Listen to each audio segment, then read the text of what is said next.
Ministro Marco Aurélio, Vossa Excelência continua com a relatoria. Agravo regimental no inquérito 3014 do Paraná. Agravante do Ministério Público Federal, agravado Nelson Moira. Aqui eu creio, e eu tenho que rememorar, né, que o pano de fundo, muito embora tenha ocorrido também o desmembramento, o pano de fundo, o objeto do agravo, e eu vou confirmar isso, é o compartilhamento de dados obtidos mediante interceptação telefônica. Eu digo que o Procurador-Geral da República, na peça de folha 2848 a 2854, sustenta a necessidade de reforma da decisão em que determinado o desmembramento do inquérito e indeferido ao conectivo, portanto, são duas as matérias, o compartilhamento de dados obtidos mediante interceptação telefônica. Assevera que a natureza dos delitos sob a apuração desaconselha o citado desmembramento sob pena de prejudicar a formação de culpa do investigado Nelson Moira. Afirma a imprescindibilidade de examinar o suposto esquema criminoso como um todo e argui está a investigação em estágio inicial, não tendo sido devidamente esclarecido até o momento o modo como, em tese, fora consumado o desvio da verba pública e o papel desempenhado pelos investigados. No tocante ao mencionado pedido de compartilhamento, a nota vê entendimento supremo no sentido da constitucionalidade para a instrução de procedimento diverso do criminal. Cita como precedente o habeas 102.293, relator ministro Aires Brito, e a questão de ordem na petição 3.683, relator ministro César Peluso, se não me falha a memória, caso Furacão, Operação Furacão. Salienta que, aspas, se essa Suprema Corte admite o compartilhamento de dados obtidos por meio de interceptação telefônica para a instrução de procedimento administrativo disciplinar, deveria permitir também para a instrução de inquérito civil, que tem como um de seus objetivos a proteção do patrimônio público. Requeriu a reconsideração, eu mantive, as agravadas, apesar de instadas, não apresentaram manifestação, contra razões de Nelson Moira Júnior, né? Aduzindo está o ato impugnado em consonância com a jurisprudência consolidada do Supremo, ressalta que no julgamento da questão de ordem no inquérito 2725, São Paulo, relator ministro César Peluso, proclamou-se caber o compartilhamento de prova apenas quando, diante de procedimento cuja natureza seja sancionatória ou disciplinar, é o relatório. Presidente,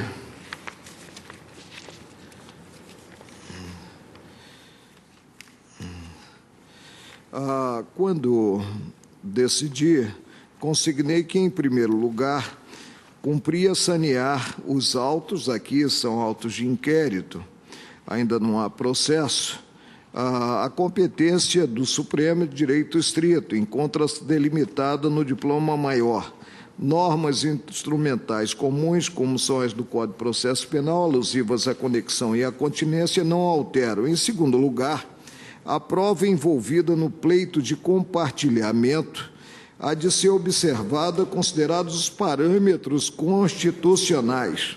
Está no principal rol das garantias previstas na Carta de 88, artigo 5º, como regra, a preservação da privacidade. É possível o afastamento do sigilo das comunicações telefônicas, mas deve ter como objeto, está previsto em bom vernáculo na Constituição Federal, a investigação criminal ou a instrução processual penal, inciso 12, Assim, descabe cogitar de compartilhamento dos dados levantados mediante a interceptação, presente inquérito de natureza civil. Essa é a decisão. Reafirmo o problema da competência e, quanto ao compartilhamento, eu volto ao preceito da Constituição Federal, o inciso 12 do artigo 5º. É inviolável o sigilo das comunicações telefônicas. A exceção corre à conta de ordem judicial, mesmo assim, não qualquer objeto, não qualquer objetivo, mesmo assim tendo como objeto a investigação criminal ou a instrução processual penal. O compartilhamento desejado implica via transversa de alcançar-se o que não é possível na ação civil, ajuizada na origem. Ou seja, no procedimento que corre na origem, não se poderia afastar a privacidade. Mas como esta foi afastada ante autorização constitucional por ordem de órgão investido do ofício judicante para efeito deste inquérito, aí desaparece qualquer limitação e pode haver o compartilhamento. É um passo, presidente, demasiadamente largo, que implica distinguir onde o texto constitucional não distingue. Estou desprovendo o agravo. Ministro Teori. Presidente, aqui então são duas questões. Uma questão do desmembramento e a outra questão do compartilhamento da prova produzida mediante interceptação telefônica. Começo pela segunda. A jurisprudência do Supremo realmente é no sentido de autorizar esse compartilhamento. Meu ponto de vista pessoal é que realmente há uma dificuldade em compatibilizar esse compartilhamento com as garantias estabelecidas no artigo 5º da Constituição. Se poderia, no meu entender, quem sabe, autorizar esse compartilhamento no caso de ação penal já ter finalizado, já ter transitado em julgado, ou mesmo de uma ação penal que já esteja em curso, em que essa prova colhida no inquérito ou na ação penal ter sido judicializada de alguma forma, ter sido submetida ao crivo jurisdicional. Mas em casos como o da espécie, em que nós estamos na fase de inquérito policial, essa prova, não se sabe nem se essa prova foi, vamos dizer, produzida legitimamente, não foi submetida a um mínimo de contraditório. Essa prova, como acontece muitas vezes, ela pode vir a ser anulada na ação penal. Como é que nós vamos autorizar o compartilhamento nessa fase? Daqui, do inquérito que está em fase de inquérito. Tramita perante o Supremo? Uhum. Não, senhor. Então, quanto a esse ponto, eu vou pedir licença para acompanhar o ministro Marco Aurélio. Agora, eu acho prematuro esse compartilhamento nessa fase. Quanto à questão do desmembramento, também acho que é um pouco prematuro decidir a respeito na fase de inquérito. Porque nós estamos numa fase inquisitorial em que os fatos estão sendo apurados. Do ponto de vista prático, vai ser muito difícil imaginar a hipótese de investigação de alguém com prerrogativa de foro sem investigar as outras pessoas com quem ele se relaciona. E vice-versa. Como é que nós vamos investigar as pessoas que compartilham com eventualmente na conduta criminosa com alguém que tem prerrogativa de foro? Como é que o juiz de primeira instância vai fazer isso na prática sem excluir essa pessoa? Eu acho que nessa fase de inquérito, em que os fatos não estão configurados, eu acho um pouco prematuro nós fazermos vamos dizer assim, essa separação. Até porque vamos dizer assim, competência do Supremo diz respeito ao processamento e julgamento da ação penal, que é um passo posterior. De modo que, vamos dizer assim, eu pediria vênia ao ministro Marco Aurélio nesse ponto para dar provimento ao recurso de agravo. Então, eu daria provimento parcial. Só para encaminhar o debate, eu gostaria de lembrar ao plenário que nós já decidimos aqui, na chamada Operação Furacão, não é? Decidimos da seguinte maneira, vou ler a ementa. Prova emprestada, penal, interceptação telefônica, documentos, autorização judicial e produção para o fim de investigação criminal, suspeita de delitos cometidos por autoridades e agentes públicos, dados obtidos em inquérito policial, uso em procedimento administrativo disciplinar contra outros servidores, cujos eventuais ilícitos administrativos teriam despontado a colheita dessa prova. Admissibilidade. Resposta afirmativa à questão de ordem. Inteligência do artigo 5º, inciso 12 da Constituição Federal e do artigo 1º da Lei Federal número 9.296 de 96, precedentes. Voto vencido. Dados obtidos em interceptação de comunicações telefônicas judicialmente autorizadas para a produção de prova em investigação criminal ou em instrução processual penal, bem como documentos colhidos na mesma investigação, podem ser usados em procedimento administrativo disciplinar contra a mesma ou as mesmas pessoas em relação às quais foram colhidos, ou contra outros servidores cujos supostos ilícitos teriam despontado a colheita dessas provas. Esse é o precedente da chamada Operação... Isso, convencido o ministro Marco Aurélio. Nós temos um precedente também, e aliás, de minha lavra, muito interessante, que se aproxima da questão trazida pelo eminente ministro Marco Aurélio. No inquérito 2593 do Distrito Federal, num agravo regimental, em que se determinou a quebra do sigilo bancário do investigado, pediu-se também o compartilhamento de dados com a Receita Federal para os fins de abrir-se um procedimento administrativo. E esse plenário, por maioria de votos, decidiu no sentido da impossibilidade do compartilhamento de dados, porque isto vulneraria não apenas o princípio do devido processo legal, como também o artigo 5º, inciso 10º da Constituição Federal. Quer dizer, então, até antecipando o meu voto, peço licença, com muito mais razão, eu penso, o artigo 5º, inciso 12 da Carta Magna, é mais restritivo ainda do que o artigo 5º, 10º, inciso 10, porque aqui, realmente, a meu ver, cinge-se a quebra do sigilo às investigações criminais ou para a instrução de processo penal, excluindo a esfera civil, a meu ver, taxativamente. Vossa Excelência me permite, né? E o compartilhamento veio a ser pleiteado pela primeira Promotoria de Justiça de Laranjeiras do Sul, visando o quê?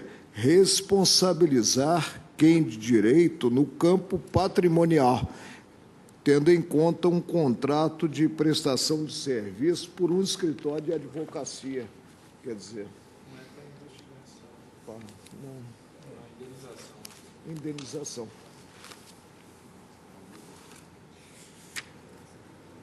Nesse caso específico, em se tratando de prova colhida em inquérito, onde não se sabe sequer se vai ser oferecida a denúncia, quer dizer, não se sabe sequer se essa prova vai ser utilizada na ação penal. Eu acho que não há como compatibilizar essa hipótese com a garantia do inciso 12 do artigo 5º da Constituição. Compartilhar. Não tem como. Não tem como compartilhar. Nessa fase. Nessa fase. E essa é a proposição do relator. Sim. É a proposição do relator, mas eu indico aqui um precedente, Existem um vários precedente do plenário, em que o plenário autorizou esse compartilhamento para instruir um procedimento disciplinar contra o ministro. Mas isso que o ministro Teori se referiu. Naquele caso já havia denúncia recebida, salvo engano. Não, a denúncia eu acho que não tinha sido recebida ainda não. Eu estava impedido no caso. CNJ, não é? Eu não participei do caso. Era do CNJ. Do STJ. Era o processo do STJ. Processo administrativo do STJ. Bem, salvo mas engano, era já tinha a denúncia recebida. Eu não tenho certeza. E... Eu não certeza, porque eu estava naquele caso, eu não participei eu tenho que olhar daquele as caso. datas, mas... Se refere ao inquérito 2424, é esse? É a PET 3683, questão de ordem. Porque eu tenho este inquérito 2424... Isso mesmo, com essa emenda. Ela levou esse número, mas era neste inquérito. Prova relativo a esse emprestada, inquérito penal, 2424. interceptação telefônica, escuta ambiental, autorização judicial e produção para fins de investigação criminal, suspeita de delitos cometidos por autoridades e agentes públicos, dados obtidos em inquérito policial, uso em procedimento administrativo disciplinar contra outros servidores cujos eventuais ilícitos administrativos teriam despontado a colheita dessa prova. Admissibilidade. Resposta. O que me impressiona aqui, eu confesso a Vossas Excelências, é que, na verdade, pelos dados que eu tenho, esse inquérito foi instaurado para apurar supostos crimes contra a administração pública praticados pelo deputado federal Nelson Meyer e ainda por Nelson Meyer Júnior e mais 3 pessoas, em função da suspeita de que teriam sido apresentadas emendas parlamentares pelo mencionado deputado em troca de contratação dos serviços de consultoria prestados pelos demais, um deles, inclusive, filho dele, né? Se Vossa Excelência já está me dando a palavra, porque o eminente ministro Teori já votou, eu peço vênia para dar provimento ao agravo. Com relação à questão da competência, em função da prorrogação da competência, tendo em vista o desmembramento, eu também me reporto à súmula dessa casa, né? Na verdade, entendo que é um tema muito delicado, mas na esteira da jurisprudência e também forte nessa súmula 704, eu peço vênia ao eminente relator para negar provimento, para dar provimento ao agravo nesse aspecto. E também com relação a esse compartilhamento de prova, embora eu também entenda que não pode ser decretada essa interceptação para apuração de ilícito civil ou administrativo, uma vez decretada para apuração de crimes, eu entendo que não há óbice ao compartilhamento do resultado se o fato tem consequências na esfera civil ou administrativa e desde que atenda esse compartilhamento ao interesse público. E no caso, como o compartilhamento está sendo requerido para instrução de inquérito civil, no qual se apura ato de improbidade administrativa, tenho, com todo respeito, a compreensão de que ele atende ao interesse público. Por isso, meu voto é no sentido de prover o agravo regimental para manter o inquérito sem desmembramento e para autorizar o compartilhamento da prova. Pedindo vênia. Luiz Fux. Não compartilha? Para, no caso específico, diante das circunstâncias colocadas, acompanhar o eminente relator. Não compartilhar inquérito ainda, não sei. Ministro da Carmen. Senhor presidente, neste caso eu vou pedir vênia ao ministro relator para acompanhá-los apenas em parte, acompanhando, portanto, o voto do ministro Teori. Quanto ao compartilhamento, portanto, é que nesta fase me parece não ser possível ainda. Ministro Lewandowski. Não desmembra. Vossa Excelência Não mantém. desmembra, mas quanto ao compartilhamento... Ao compartilhamento. Compartilhamento, para mim, é uma verdadeira carona, né? Que se pretende pegar numa autorização constitucional específica, com o objetivo único que é investigação criminal ou instrução penal. Há um dado realmente preocupante. Aqui, o inciso 12 do artigo 5º tem com muita precisão aquilo que a gente chama uma reserva legal qualificada. Exige lei, nesses casos, para fins de investigação criminal ou instrução processual ato penal. Fundamentado. Não é? Portanto, devidamente fundamentado. A lei deve estabelecer as condições e a determinação pelo juiz. Portanto, aqui nós temos uma reserva legal qualificada e uma reserva de jurisdição. Como disse o ministro de Teoria, é claro, o processo pode avançar, pode estar já numa outra fase. Ministro Gilmar, ministro Gilmar, veja, no inquérito civil, se requeresse o promotor, né, ele não lograria a interceptação. Né? E podemos chegar a um ponto de burlar essa fórmula estabelecida no texto. Daqui a pouco fazendo uma investigação administrativa qualquer, né, a partir desse contorno. Instaura-se um procedimento qualquer, né, de índole criminal, e depois se faz... Quer dizer, não bastassem as interceptações ilegais promovidas clandestinamente, nós passaríamos a ter a interceptação linear para qualquer efeito. Senhor presidente, Vossa Excelência me permite?